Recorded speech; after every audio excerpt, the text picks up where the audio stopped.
서울에서 대구까지 가장 빠르고 행복하게 가는 방법은 어떤 방법이 있을까요? 고속열차를 타고 가는 방법일까요? 아니면 비행기를 타고 가는 방법일까요? 정답부터 말씀을 드리면 사랑하는 사람과 함께 가는 것입니다. 사랑하는 사람과 함께 갈 때 그 길이 짧게 느껴지고 행복하게 느껴지기 때문입니다. 조금 더 어려운 문제를 내도록 하겠습니다. 그렇다면 믿음의 여정을 걸어갈 때 가장 행복한 방법은 어떤 방법이 있을까요? 정답부터 단도직입적으로 말씀을 드리겠습니다. 주님과 함께 사랑하는 믿음의 동역자와 함께 그 길을 갈 때 그 길은 복된 길이 되고 행복한 길이 될 것입니다. 여러분, 우리가 걷는 믿음의 길은 가시밭길입니다. 고되고 힘들고 영적인 에너지가 많이 들어가는 길입니다. 그렇기 때문에 그 길을 걸어가다가 멈추고 주저앉는 성도님들이 계십니다. 쟁기를 잡고 뒤를 돌아보는 성도님이 계십니다. 그때 믿음의 동역자가 격려하고 중보하며 쓰러진 우리 성도님들을 손을 내밀어 일으켜 줄 때 우리는 힘이 나고 행복한 믿음의 여정을 갈 수 있기 때문입니다. 그렇기 때문에 믿음의 동역자와 함께 걷는 그 길이 가장 행복한 길이라는 사실입니다. 그렇다면 믿음의 동역자를 우리는 어떻게 만날 수 있을까요? 제가 일평생 신앙생활 하면서 정말로 저도 믿음의 동역자를 만나고 싶습니다. 그래서 위로받고 싶고 함께 기도하고 싶습니다. 그런데 믿음의 동역자가 잘 보이지 않습니다 라고 말씀하신 성도님이 계시다면 저는 이런 제안을 드리고 싶습니다. 여러분이 영적인 에티켓을 가지고 사람들을 대하십시오. 그리하면 여러분이 계신 곳에서 믿음의 동역자가 나타나게 될 것입니다 라는 말씀을 저는 조심스럽게 말씀드리고 싶습니다. 이 영적인 에티켓, 이 에티켓이라는 것은 우리가 잘 알고 있는 거죠. 불란서에서 온 말입니다. 예의 범절이라는 뜻을 가지고 있습니다. 그런데 영적인 에티켓은 이러한 정의가 있습니다. 단순한 예의 범절이 아닌 신앙 공동체 내에서 하나님과 다른 사람을 대할 때 지켜야 할 경건한 태도와 행동을 우리는 영적인 에티켓이라 칭합니다. 영적인 에티켓을 가지고 있는 성도는 하나님과의 관계가 친밀합니다. 또한 성도들과의 관계에 있어서도 가까운 관계를 유지하는 것을 보게 됩니다. 영적인 에티켓은 우리가 서로를 대하는 방식에서 시작됩니다. 20세기 최고의 신학자라고 일컫는 칼 바르트는 이렇게 말했습니다. 우리가 서로를 대하는 방식은 하나님의 형상을 반영해야 한다. 예의 범절은 하나님과의 관계가 얼마나 깊은지를 보여주는 지표이다 라고 말했습니다. 바르트는 예의 범절은 단순한 사회 규범이 아님을 우리에게 말씀하고 있습니다. 하나님과의 관계에서 오는 신앙의 표현이라고 그는 말하고 있습니다.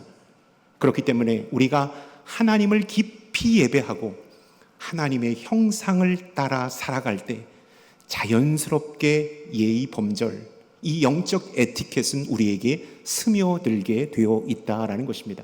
이렇게 스며든 영적인 에티켓은 우리의 교회 공동체를 하나 되게 하고 사랑으로 견고하게 세우는 힘이 된다라는 사실을 우리는 기억해야 합니다. 오늘 말씀을 통하여서 교회 공동체 안에서 우리가 어떤 영적 에티켓을 가지고 신앙생활해야 하는지 그 지혜를 깨닫는 시간이 될 수 있기를 바랍니다. 저는 다시 한번 이 영적 에티켓을 이렇게 정의 내리고 싶습니다. 외적인 예절을 넘어 하나님께 대한 예배와 이웃에 대한 사랑과 존중을 포함하며 겸손과 섬김을 실천하는 것, 이것이 바로 영적인 에티켓이라고 할 수 있겠습니다. 영적인 에티켓을 말하면 떠오르시는 한 분이 있습니다. 그분은 예수 그리스도이십니다. 예수님은 이 땅에 내려오셔서 우리를 구원하실 때 이 영적인 에티켓을 가지고 우리를 대하셨고 그 십자가의 사랑을 실현하셨습니다. 예수님께서 이 땅에 하신 사역은 소외된 사람에게 사랑을 전하고 죽어가는 사람을 치유하며 그 영혼을 구원하는 사역이었습니다. 주님은 이 크고 비밀한 사역을 섬기실 때 우리를 향하여 한결같이 사랑과 긍휼과 자비와 용서와 인내와 화평을 가지고 우리를 대하셨습니다. 즉 영적인 에티켓을 가지고 우리를 대해 주셨고 우리를 구원해 주셨다라는 것입니다. 주님께서 우리에게 보여주신 최고의 영적인 에티켓의 절정은 무엇일까요? 십자가 사랑이었습니다. 우리를 위하여 죽으신 그 십자가 사랑이야말로 최고의 영적인 에티켓이라고 할 수 있다라는 것입니다. 그러므로 그리스도의 제자된 우리들은 주님의 몸된 교회를 섬길 때 영적인 에티켓을 가지고 신앙생활해야 한다라는 사실입니다. 교회에서 신앙생활을 하다 보면 계속 만나서 교제하고 싶고 함께 기도하고 싶고 받은 은혜를 나누고 싶은 성도님들이 있습니다. 그분과 항상 교제하고 싶고 함께 기도하고 싶은 성도님이 계십니다. 그분과 함께 있으면 평안하고 은혜가 되고 마음마저 따뜻해진 것을 발견합니다.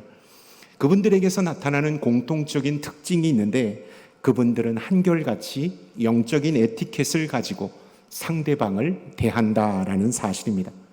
영적인 에티켓을 가지고 상대방을 대하기 때문에 평안함과 영적인 안정감을 상대방에게 주고 있는 것을 보게 됩니다. 오늘 본문 말씀을 통하여서 영적인 에티켓을 우리의 삶에 어떻게 적용할 수 있는지를 함께 살펴보았으면 좋겠습니다. 먼저 본문 말씀으로 들어가기 전에 이 말씀의 시대적 배경, 사회적 상황을 함께 살펴보도록 하겠습니다. 당시 바울은 고린도에 머물면서 로마 교회를 위해 편지를 쓰고 있습니다. 로마는 국제 도시였습니다. 그래서 다양한 문화 속에서 다양한 민족과 인종이 어우러져 함께 살아가는 도시였습니다. 그 도시 한복판에 로마 교회가 세워졌습니다. 그 로마 교회는 두 부류의 축이 있었습니다. 그 교회를 섬기는 두 부류의 축이 있었습니다. 한 축은 유대교회에서 개종한 그리스도인들이 그 교회의 사역을 담당하고 있었습니다. 또 한 부류는 이방 신을 믿다가 예수 그리스도를 영접하고 주님의 자녀가 된 성도님들이 교회를 섬기고 있었습니다. 그들은 함께 예배를 드리고 있었지만 영적인 결이 너무나도 다른 사람들이었음을 우리는 이 모습을 통하여 알 수가 있는 것이죠. 물과 기름 같았던 사람들입니다. 갈등과 오해의 소지가 매우 생길 가능성이 매우 컸던 그 교회가 바로 로마 교회였다라는 사실입니다. 사도 바울은 이 사실을 너무나도 잘 알고 있었기 때문에 로마서를 통하여 교리적인 말씀을 한 다음 그리스도 안에서 하나 되고 사랑해야 하는 그 방법에 대하여 말씀하고 있습니다. 그리스도 안에서 하나가 되어야 되는 그 말씀을 하고 있다라는 것입니다. 다시 말해서 영적 에티켓에 대하여 말씀하고 있는 것입니다. 사실 교회 공동체는 인간적인 눈으로 보면 모래알과 같은 공동체입니다. 우리가 함께 있지만 다 제각각이기 때문입니다. 나이, 직업, 배경, 경험, 믿음의 정도, 성격 어느 것 하나 공통점을 갖고 있지 않습니다. 그래서 인간적인 방법으로 교회가 운영되고 움직이면 반드시 교회 공동체는 문제가 생기고 탈이 나게 되어 있다라는 사실입니다. 그러나 교회 공동체가 영적인 방법으로 운영이 되고 움직일 때 교회 공동체는 은혜 가득한 공동체이자 사랑 충만한 공동체가 된다라는 사실을 우리는 기억해야 합니다. 그렇다면 영적인 방법으로 교회를 운영하고 움직이는 것은 어떤 것일까요? 대장되신 예수 그리스도의 말씀을 따라 주님께서 우리에게 가르쳐 주신 영적인 에티켓을 가지고 교회를 섬기고 교회를 운영할 때 그 교회는 세상이 감당할 수 없는 공동체가 된다라는 것입니다. 세상을 압도하는 강력한 공동체가 된다라는 사실을 우리는 기억해야 합니다. 저는 우리 남산교회가 하나님의 사랑으로 충만하여 세상을 압도하는 공동체가 될 수 있기를 주님의 이름으로 축원합니다. 아멘. 말씀 속으로 들어가 보겠습니다. 10절의 말씀 함께 읽겠습니다. 형제를 사랑하여 서로 우애하고 존경하기를 서로 먼저 하며. 바울은 그리스도인들이 교회 공동체 내에서 가져야 할 영적인 에티켓 첫 번째, 사랑과 존경을 말씀하고 있습니다. 바울은 형제를 사랑하여 서로 우애하라라고 권면하고 있습니다. 여기서 말하는 형제는 단순한 친구가 아닙니다. 가족 간의 관계, 형제 자매를 뜻하는 것도 아닙니다. 믿음 안에서 한 형제 자매된 성도를 가르치고 있다라는 것입니다. 성경에서 형제애라는 단어는 헬라어로 필라델피아라는 단어를 사용하고 있는데, 이 뜻은 혈연 관계보다 깊은 영적인 가족의 사랑을 나타내는 단어라는 것입니다. 그리스도의 보혈로 하나가 된 그 사랑, 그것이 바로 형제애이기 때문입니다. 형제를 사랑하여 서로 우애하라라는 말은, 이 우애라는 말은 덧우자에다가 사랑애자를 사용했습니다. 다시 말해 주의 사랑으로 상대방을 친밀하게 그리고 정답게 대하라는 것이 우애하라는 것입니다. 이것이 바로 영적인 에티켓이라고 말씀하고 있습니다. 여러분, 말에는 온도가 있습니다.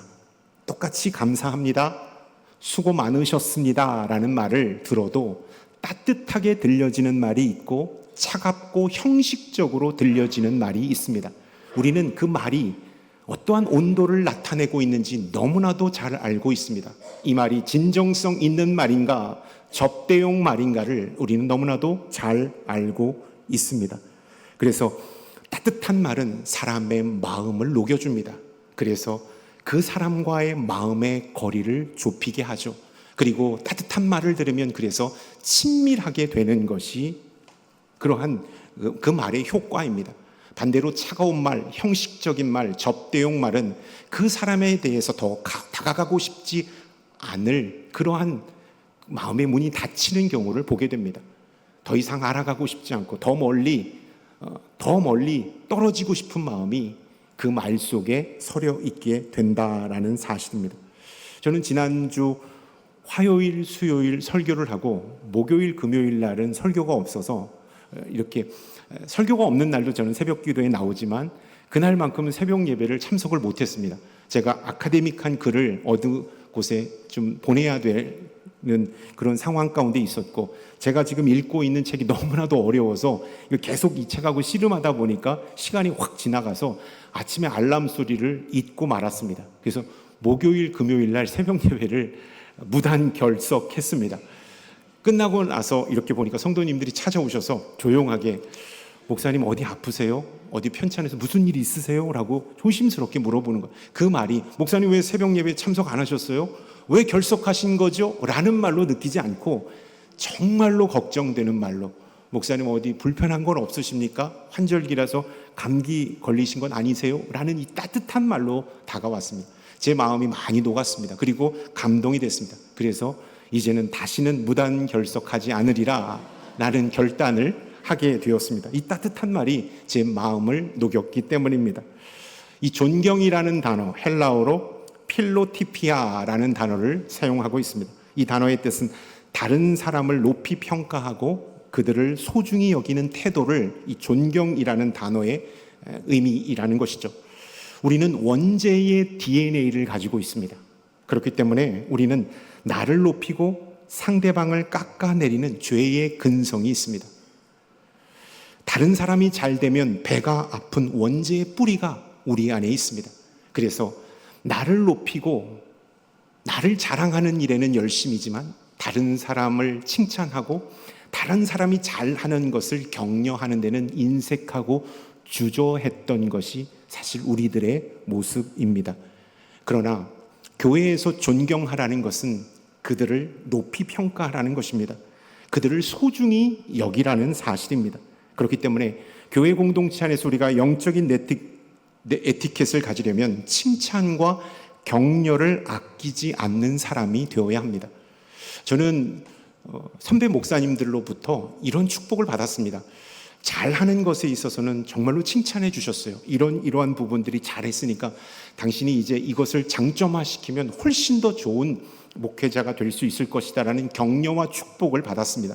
그리고 제가 잘못했고 엉뚱한 일을 할 경우에는 질책을 하셨지만 바른 길, 정말로 바른 길이 무엇인지를 가르쳐주는 가르침을 받고 자랐습니다. 그래서 칭찬의 힘과 격려의 힘이 얼마나 사람을 힘있게 하는지를 그 누구보다도 잘 알고 있습니다. 제가 그렇게 큰 축복을 받았기 때문입니다. 그래서 저는 성도님들에게 또 우리 목사님들에게 이러한 축복과 격려의 메시지를 늘 합니다.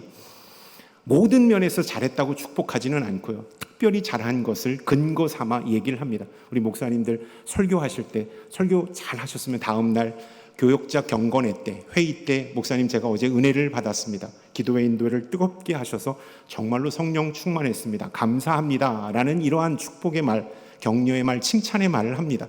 그리고 성도님들이 수고하셨으면 정말로 감사합니다, 수고 많으셨습니다 라는 이런 말씀을 드립니다. 왜냐하면 정말로 우리는 한 가족인데 헌신하고 수고하고 애쓴 분들을 축복하고 칭찬할 때 우리 공동체가 더욱더 사랑 가득한 공동체가 되기 때문입니다.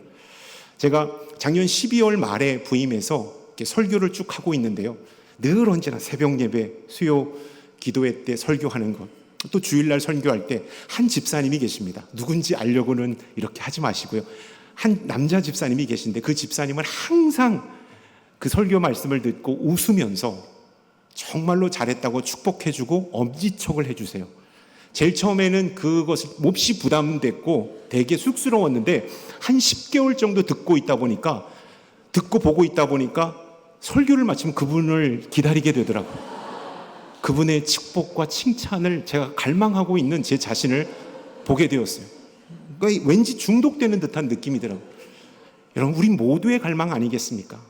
잘한 부분에 있어서는 축복하고 칭찬하고 격려하고, 수고한 부분에 있어서는 애썼다고, 고생 많았다고, 열심을 다해 주셔서 감사하다고, 이러한 축복과 격려가 우리 교회의 영적 에티켓으로 자리 잡을 수 있기를 주님의 이름으로 축원합니다. 아멘. 서로 먼저 존경하라라는 말씀, 우리가 먼저 행동하라는 것입니다. 많은 경우 상대방이 나에게 다가오면 나도 그에게 다가가겠다, 상대방이 먼저 인사를 하면 나도 인사를 하겠다, 상대방이 먼저 아는 척하면 나도 먼저 아는 척하겠다 라는 마음이 바로 우리들의 마음입니다. 그러나 바울은 먼저 존경의 태도를 보이라고 말씀하고 있습니다. 마태복음 5장 23절부터 24절까지의 말씀을 함께 읽겠습니다. 그러므로 내가 제단에 예물을 드리려 하다가 거기서 내 형제가 내게 원망만 일이 있으면 예물을 제단 앞에 두고 먼저 가서 형제와 화목한 후에 와서 예물을 드리라. 아멘. 이렇게 말씀하고 있습니다. 먼저 다가가는 것입니다.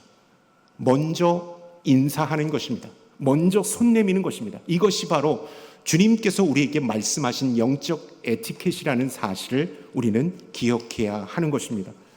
헨리 나우에는 서로를 존중하는 것은 그리스도의 사랑을 세상에 전하는 가장 중요한 방법 중에 하나이다라고 말했습니다. 여러분, 우리가 어떻게 그리스도의 사랑을 세상에 전할 수 있을까요? 말로 전할 수 있을까요? 아닙니다. 말은 한계가 있습니다. 그리스도의 사랑을 전할 수 있는 것은 그리스도의 사랑을 우리가 실천할 때 서로를 존중해 주는 것입니다. 높이 세워주는 것이죠. 서로의 잘한 부분을 칭찬해 줄 때 그 존중과 그 배려가 세상을 감동시킨다라는 사실을 우리는 기억해야 합니다. 사랑으로 존중한다는 것은 상대방을 단순히 예의 있게 대한다라는 태도를 넘어서는 것입니다. 그 사람의 가치를 인정하는 것입니다. 그 존재 자체를 소중히 여겨주는 것이 바로 존중이라는 사실입니다. 사실은 우리 기준에 합당하면 내가 인정해 주겠다, 내가 좀 납득이 되면, 세상 기준에 부합하면 내가 그 가치를 인정해 주겠다라고 여겼던 것이 바로 우리들입니다. 그러나 성경에서 말하는 이 존중이라는 것은 그 사람 존재 자체를 가치 있게 인정하고 소중하게 여겨주는 것이 바로 존중이라는 사실을 말씀하고 있는 것이죠. 여러분, 사랑과 존중이 결합될 때 교회 공동체는 가장 강력한 공동체가 되는 것입니다. 세상을 완전히 압도할 수 있는 공동체가 되는 것입니다. 예수 그리스도께서 십자가의 사랑과 죄인 되었을 때 우리를 끝까지 인격적으로 대우해 주시는 그 존중으로 우리가 죄인의 자리에서 의인의 자리로 변화되게 되었습니다. 사랑과 존중이 우리 공동체 안에 있을 때 우리 공동체는 세상을 이기는 공동체가 된다라는 사실, 여러분 기억할 수 있기를 축원합니다. 십자가의 사랑과 서로의 가치를 인정하고 존중해주는 그러한 영적인 에티켓이 있어야 한다라는 것입니다. 존 스토트 목사님은 지난주 제가 소개했던 그리스도인의 삶의 원리라는 책에서 이렇게 말했습니다. 그리스도인의 삶은 다른 사람에 대한 존경과 배려에서 시작된다. 우리는 그리스도의 사랑으로 서로를 존중하고 섬겨야 한다. 그리스도인이 되었다라는 것은 사람을 존중하고 배려해야 할 줄 아는 사람이 되었다라는 사실을 우리에게 가르쳐 주고 있다라는 것입니다. 그렇기 때문에 우리는 상대방을 있는 모습 그대로 인정하고 축복하는 것에서부터 존중이 시작되어야 한다라는 사실을 여러분 꼭 기억할 수 있기를 바랍니다. 제가 갖고 있는 목회 철학은요, 투명 인간이 없는 것입니다. 저와 함께 목회하고 저와 함께 사역하고 저와 함께 공동체를 이루어가는 모든 사람들을 차별 없이 똑같이 투명 인간 취급하지 않고 존중히 여기는 것이 제가 끝까지 주님 부르시는 날까지 다짐하며 가야 할 목회적인 결단입니다. 여러분 저를 잘 모르시고 목사님은 나를 모르실 거야 라고 하시는 분도 눈을 또렷하게 뜨시고 저를 바라보면서 웃음으로 인사할 수 있기를 주님의 이름으로 축복합니다. 아멘. 13절의 말씀을 함께 읽겠습니다. 성도에 쓸 것을 공급하며 손 대접하기를 힘쓰라. 이 말씀은 성도들이 서로의 필요를 채워주고 손님을 대접하는 일에 열심을 다하라는 표현입니다. 여러분, 성도의 필요를 채워주려면 나눔이 있어야 합니다. 그리고 손님을 대접하려면 섬김이 있어야 하죠. 그리스도인들이 교회 공동체 안에서 가져야 할 영적인 에티켓 두 번째는 나눔과 섬김이라는 사실입니다.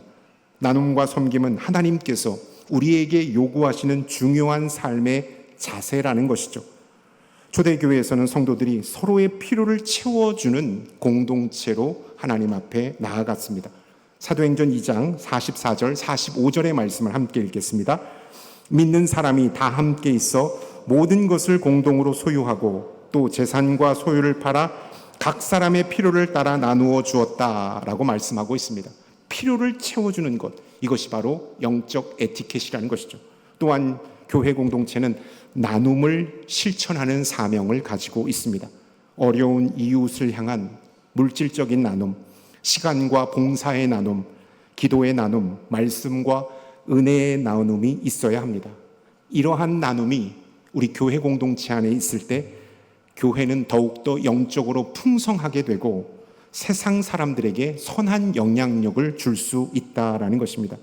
교회에 처음 나오신 새 가족들을 환대하고 병환 중에 계신 분들을 신방하고 기쁨과 슬픔 당하신 성도님들에게 축하와 위로를 전하는 교회가 될 때, 그러한 섬김을 실천하고 나눔을 실천하는 교회가 될 때 교회는 그리스도 안에서 하나가 된다라는 것입니다.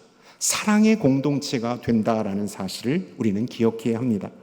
손님 대접은 우리가 서로를 섬기고 사랑하는 방법 중에 하나라는 것이죠. 예수님은 마태복음 25장 35절의 말씀을 통하여 이렇게 말씀하셨습니다. 내가 줄일 때 너희가 먹을 것을 주었고 목마를 때 마실 것을 주었다. 이것은 단순히 손님 대접하는 것이 아니라 사랑의 표현을 말씀하고 있는 것입니다. C.S. 루이스는 영광의 무게라는 책을 통하여서 이렇게 말했습니다. 우리는 친구를 선택할 수는 있지만 손님은 하나님께서 보내주신 분들이다. 친구는 내가 선택할 권리와 능력이 있지만 나에게 갑자기 찾아온 사람은 하나님이 나에게 보내주신 손님이라는 사실입니다. 이 사실을 알고 우리가 지극히 그들을 대접하고 섬길 때 우리가 그리스도 안에서 견고해진다라는 사실을 우리는 기억해야 합니다. 손님을 대접하는 것, 여러분에게 하나님이 보내주신 손님은 누구십니까? 그분들을 그리스도의 사랑으로 잘 맞이할 수 있는 저와 여러분들이 될 수 있기를 바랍니다. 아멘. 헨리 나우에는 이 공동체라는 책을 통해 사랑은 우리의 공동체를 강하게 만들고 서로를 하나로 묶어준다라고 말하고 있습니다. 그리스도의 사랑이 우리 안에 있을 때 우리의 교회 공동체는 강해집니다. 그리고 서로가 하나가 된다라는 것입니다. 여러분, 교회 공동체는 한 사람의 카리스마로 강해지지 않습니다. 견고해지지 않습니다. 어떤 시스템과 프로그램으로 교회 공동체가 강화되는 것은 없습니다. 그리스도의 사랑이 충만할 때, 영적인 에티켓이 우리 공동체 안에 충만할 때 우리 교회 공동체는 강해질 뿐만 아니라 견고해지고 따뜻해진다라는 사실을 우리는 기억해야 하는 것입니다. 그렇기 때문에 우리 교회가 오래된 역사만큼 그리스도의 사랑도, 그리스도의 깊은 사랑도 충만한 교회가 될 수 있기를 축원합니다. 아멘. 그렇게 되려면 우리 교회 안에 사랑과 존경, 나눔과 섬김의 영적인 에티켓을 가지고 있어야 합니다. 우리가 그러한 에티켓을 가지고 신앙생활해야 합니다. 독일의 신학자 디트리트 보누헤퍼 목사님은 이렇게 말했습니다. 성도의 교제라는 책을 통하여서 교회는 단순히 인간의 모임이 아니라 예수 그리스도께서 중심이 되고 그분 안에서 살아가는 성도의 공동체입니다. 그리스도 안에서 형제 자매된 우리는 서로를 사랑하고 섬겨야 합니다. 서로를 사랑하고 섬길 때 그 교회 공동체는 진정한 교회가 된다라는 것입니다. 세상에 그리스도의 복음을 전하는 교회 공동체가 된다라는 것입니다. 저는 우리 교회가 예수 그리스도만을 예배하며 서로를 있는 모습 그대로 인정하고 사랑하는 교회가 될 수 있기를 소망합니다. 저는 우리 교회가 그리스도의 따뜻한 온기가 느껴지며 그리스도의 사랑을 전하는 교회가 되기를 간절히 소망합니다. 교회에 나오신 모든 성도님들이 하나님의 말씀과 사랑으로 위로받고 성도들이 서로를 존중하며 교회가 교회되는 교회가 되기를 소망합니다. 우리 대구 남산 교회가 예수님께서 몸소 보여주신 영적 에티켓, 사랑과 존경, 나눔과 섬김을 실천함으로 그리스도의 몸으로서의 역할을 감당하는 거룩하고 복된 교회가 될 수 있기를 주님의 이름으로 축원합니다. 아멘.